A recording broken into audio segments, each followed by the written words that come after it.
தமிழ்நாடு கர்நாடகா இடையே காவிரி நதிநீர் பிரச்சினை நிலவி வரும் சூழலில் கர்நாடகாவைச் சேர்ந்தவர் மத்திய நீர்வளத்துறை இணையமைச்சராக நியமிக்கப்பட்டுள்ளது சர்ச்சையை ஏற்படுத்தியிருக்கிறது.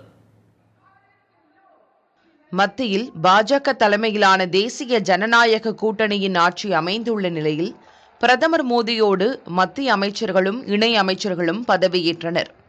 இந்த சூழலில் மத்திய நீர்வளத்துறை இணை அமைச்சராக கர்நாடகாவைச் சேர்ந்த பாஜகவின் சோமண்ணா நியமிக்கப்பட்டிருக்கிறார்.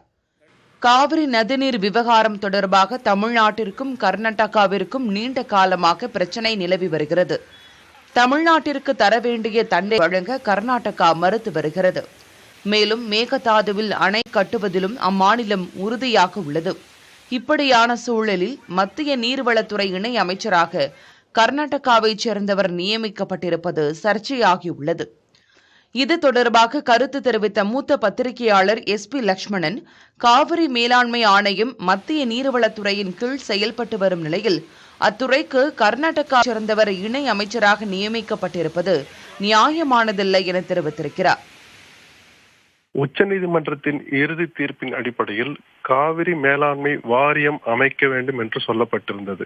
ஆனால் அந்த நேரத்தில் கர்நாடகாவில் நடந்த சட்டமன்ற தேர்தலை மனதில் வைத்து காவிரி மேலாண்மை வாரியம் அமைக்காமல், தன்னாட்சி பெற்ற வாரியம் அமைக்காமல், பல்லில்லாத ஆணையத்தை அமைத்தது பிரதமர் மோடி தலைமையிலான இரண்டாவது அரசு.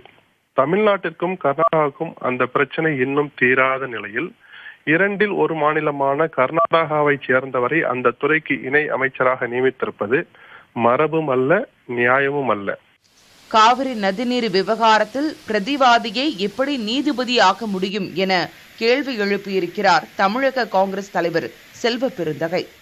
சோமண்ணா நியமனம் அநீதி எனவும் நியமனத்தை ரத்து செய்யாவிட்டால் நீதிமன்றத்தை நாடுவோம் என்றும் அவர் கூறியுள்ளார். இது தமிழ்நாட்டு மக்கள், தமிழ்நாட்டு விவசாய பெருங்குடி மக்களை, வேளாண்மை குடிமக்களை வஞ்சிக்கின்ற வேலையை தொடர்ந்து பாஜகவுடைய மோடி அரசு செய்து கொண்டு வருகிறது. இதை வன்மையாக கண்டிக்கிறோம். தமிழ்நாடு காங்கிரஸ் கமிட்டி சார்பாக கேட்டுக்கொள்வதெல்லாம் உடனடியாக கர்நாடகாவில் ஜல் ஜீவன் மிஷன் நீர்வளத்துறை அமைச்சருடைய நியமிப்பை ரத்து செய்ய வேண்டும். வேறு ஒரு மாநிலத்தில் உள்ளவரை அதற்கு நியமிக்க வேண்டும். இல்லை என்றால் நாங்கள் நீதிமன்றத்தை அணுக வேண்டியிருக்கும். ஆனால் தண்ணீர் தருவதில் கர்நாடக அரசும், கேட்டு பெறுவதில் தமிழக அரசும் தங்களது கடமையை சரியாக செய்யவில்லை என தமிழக பாஜக தரப்பு குற்றஞ்சாட்டியுள்ளது. சோமண்ணா நியமனம் பல பிரச்சனைகளை தீர்க்கும் என்றும் பாஜக தரப்பில் தெரிவிக்கப்பட்டுள்ளது. இதில் ஒரு அமைச்சரை போட்டிருப்பது மேலும் அந்த ஆணையத்தை வலுப்படுத்தவும், சீரமைக்கவும், பல்வேறு பிரச்சனைகளை தீர்ப்பதற்குமான ஒரு முடிவாக நாம் எடுத்துக்கொள்ள வேண்டுமே ஒழிய இதையே ஒரு பிரச்சனையாக எடுத்துக்கொண்டு மீண்டும் இதில் அரசியல் செய்வது என்பது ஒரு அநாகரிகமான விஷயமாகவே நான் கருதுகிறேன். தமிழ்நாட்டின் விவசாயத்திற்கு உயிர் நாடியாக விளங்குகிறது காவிரி நதிநீர்.